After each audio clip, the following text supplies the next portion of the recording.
Okay, so I thought I'd take a moment just to respond to this. YouTube changed the rules. Do this immediately by SumnSumnSumn. HD. Um, so in this, I'm just gonna play it and respond when it comes through.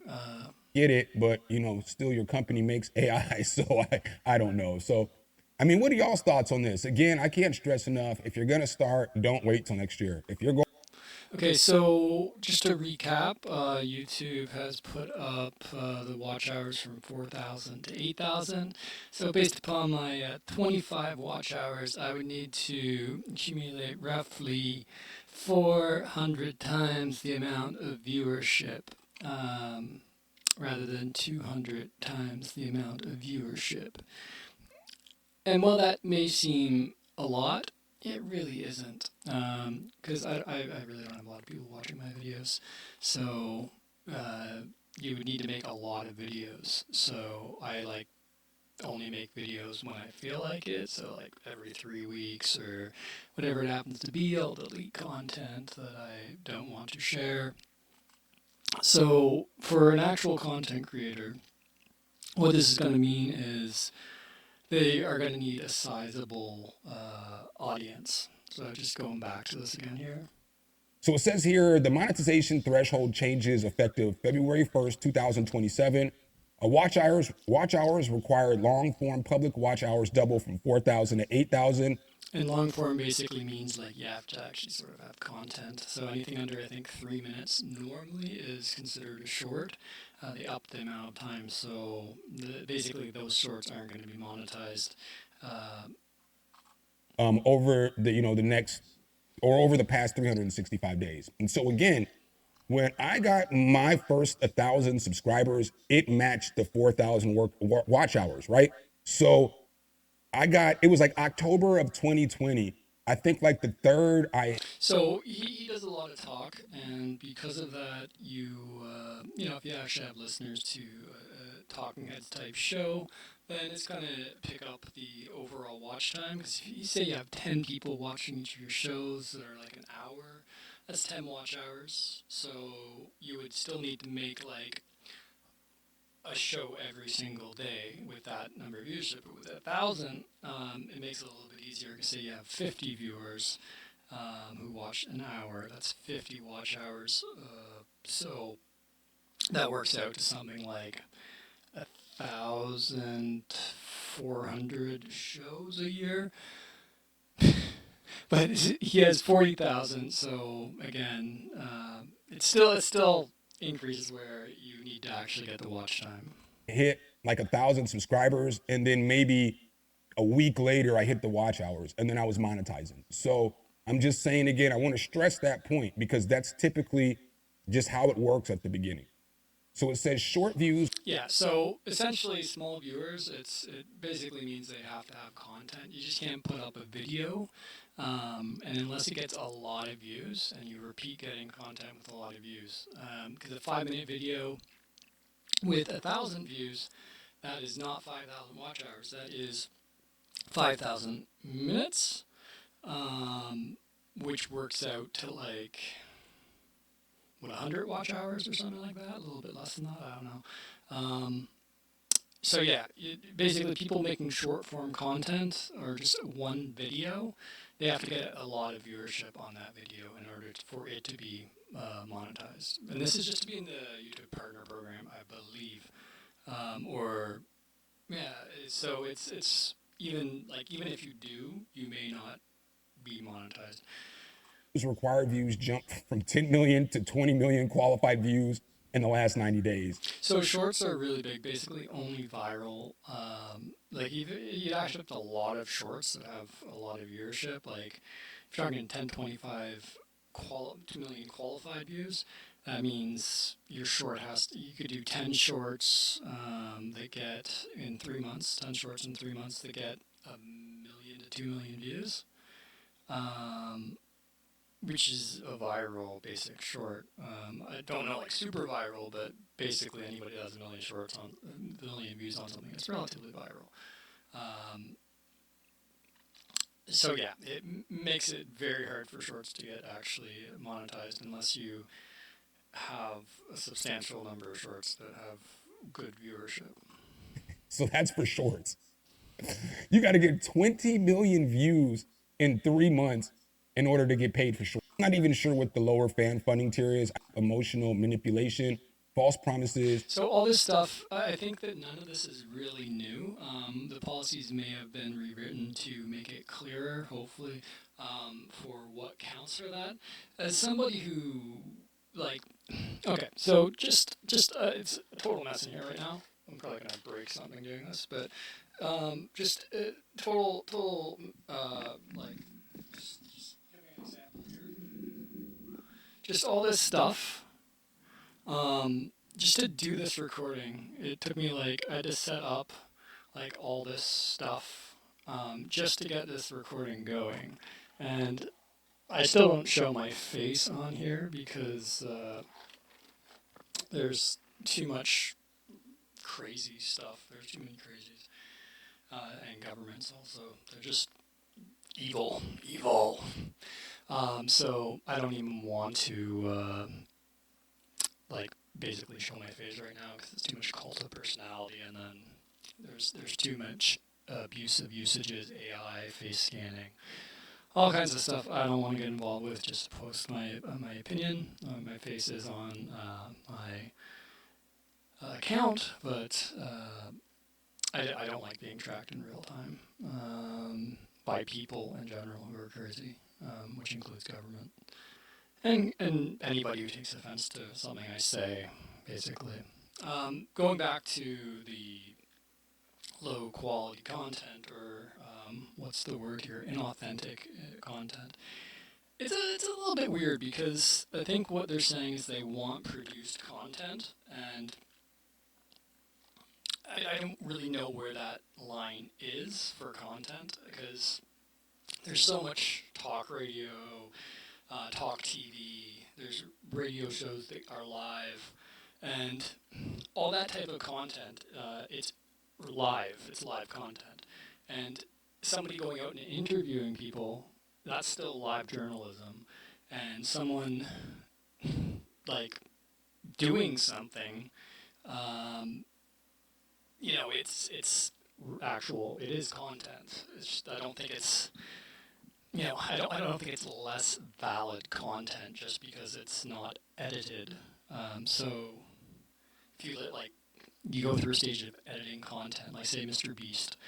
Mr. Beast will only do the hot takes. Maybe the production team will cut down content to just the hot stuff of that whole thing.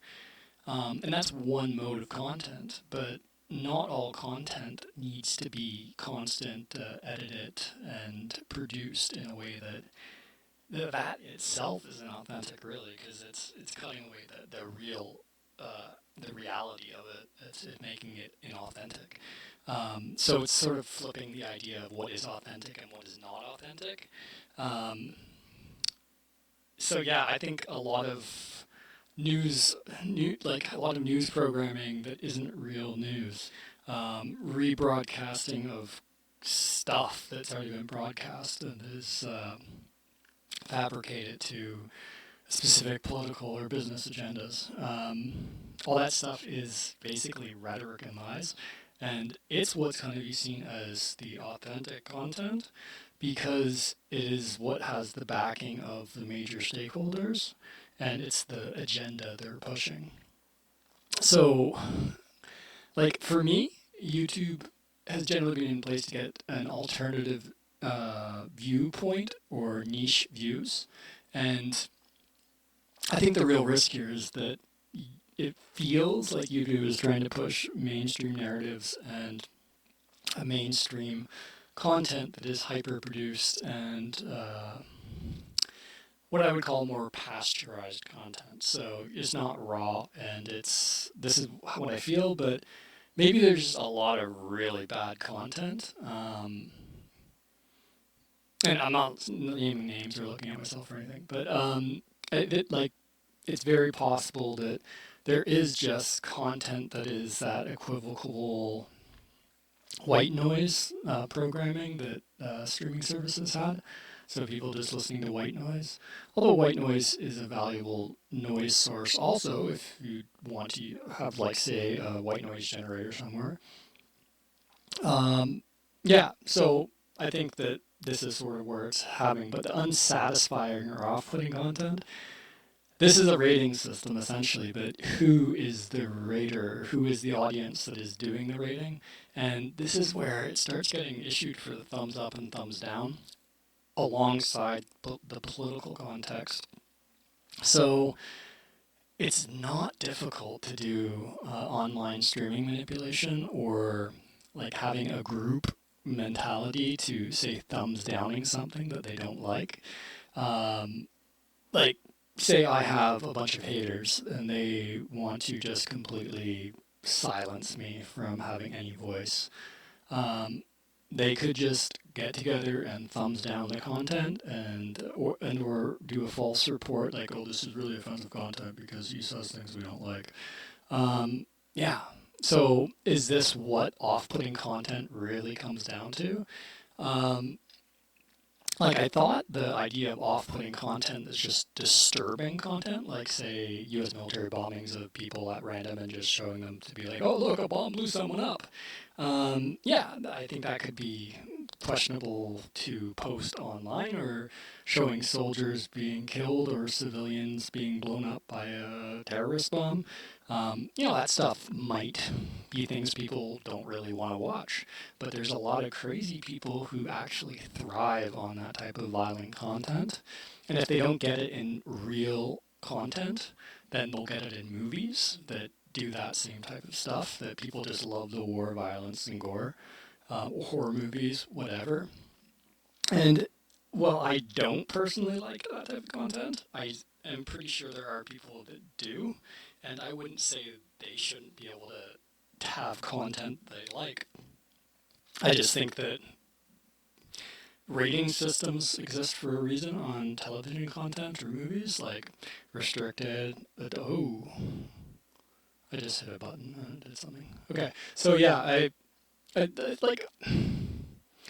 I think it's very. The problem is it's getting political and openly political, and I think that's what my opinion on that is. So just kind of continue with this just to see what else I think about it, because I do have thoughts on this in this change. I think that YouTube is totally entitled to manage their own business, their network essentially, or a platform, and they're managing it more like a television platform. I don't know what that's going to do for a lot of reactors out there, because, I don't know. I watch a lot of reactors. Some of them just go hard just to go hard, And then it says inauthentic and AI content. Crackdowns target mass-produced repetitive clips, unedited AI voiceovers, overstock footage, and hidden or unlabeled AI-generated components. Yeah, so what I understand is it's not they're not actually saying AI isn't okay. They're saying they don't want mass-produced AI.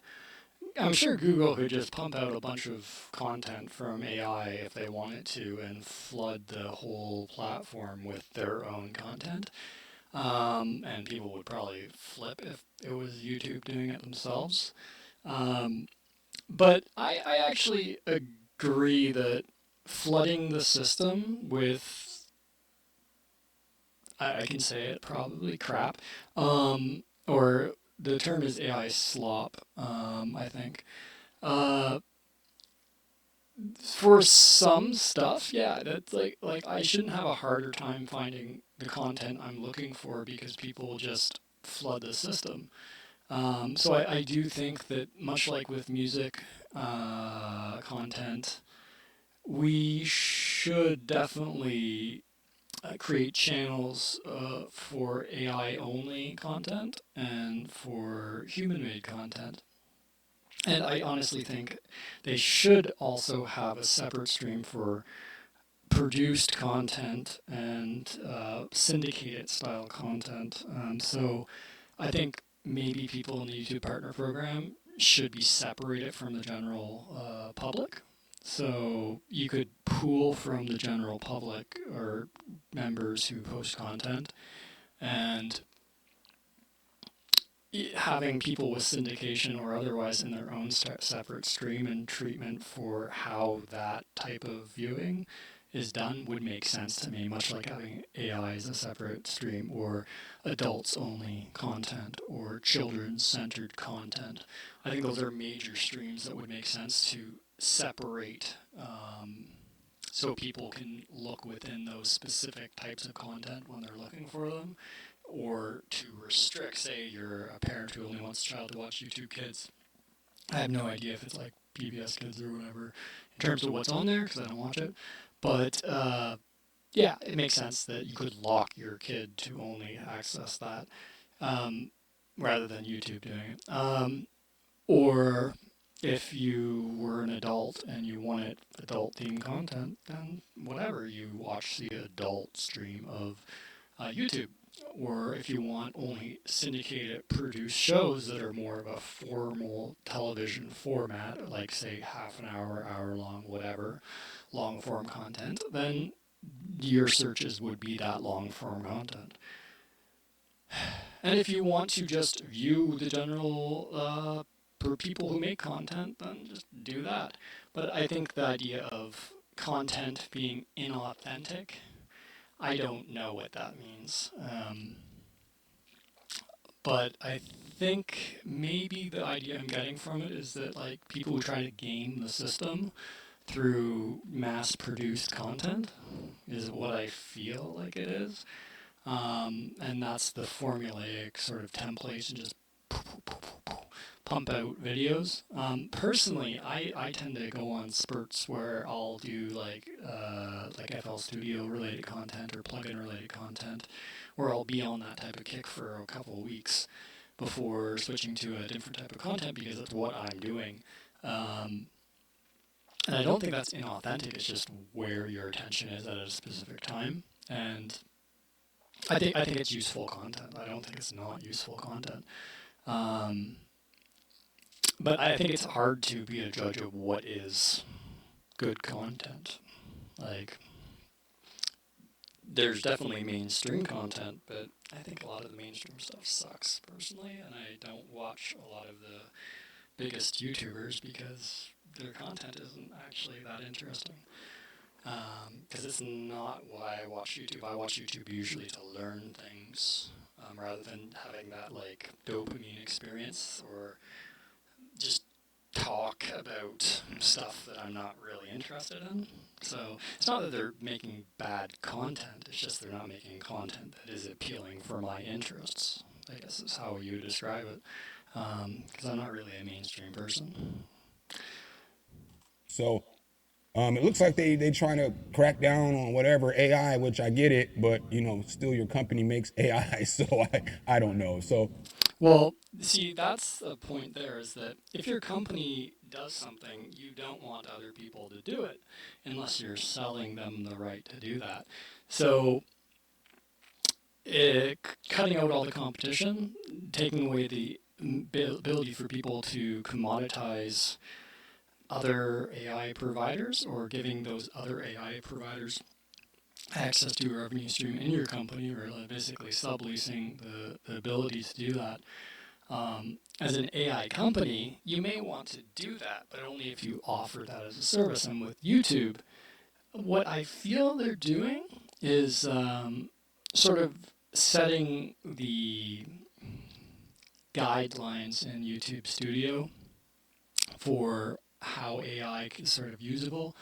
And I would not be surprised if YouTube Studio continues to develop, and maybe even a subscription service or something for creators where they'll have more offerings for like for currently you have the ability to edit very limitedly, right? So there's specific things. I could see YouTube Studio being AI guided where AI is able to do a lot of things on the back end that you can't really do yourself. Um, I could see that a future where Google actually does provide those services. But it's also important to understand that Alphabet is a little compartmentalized, where Google is Google, YouTube is YouTube. Um, I'm not aware of them being so connected that Google is directing the programming for YouTube. You know, like I don't really see it as being that integrated, but I don't know really. So yeah, Google is doing AI, but so is YouTube. But the way they're saying those should be offered is that there's nothing wrong with using AI, but it should be done in a way that provides some type of value to viewers, essentially, and is able to be sponsored and probably copyrighted and controlled. I mean, what are y'all's thoughts on this? Again, I can't stress enough. If you're gonna start, don't wait till next year. If your goal was to start next year, Yeah, so I still think if you have a media personality and you're likable, then you can do well in YouTube. But if you don't have anything to offer and you're not likable, it really doesn't matter. Your content probably won't have appeal. start tomorrow. Start today. Start next week. Get Start today. you a plan and start putting out 2 to 3 pieces of content so you can get that 4,000 hours and those 1,000 subscribers before February 1st. So that's all I got in this video. Quick one. Yeah, so I thought I'd at least respond to it because he asked, and I'm like, well, he's doing call out to do content and video to do it to get listeners. So I figure if he watches this and I've been talking for an hour, that's a watch hour. So, yeah. 7,999 more to go. Yeah, like, subscribe, watch this video 6,000 more times, something like that. Yeah, it's a communication. It's a communication. And to anybody watching with hopes of actually getting those watch hours, yeah, you just need an audience. That's really like the key. Build a community.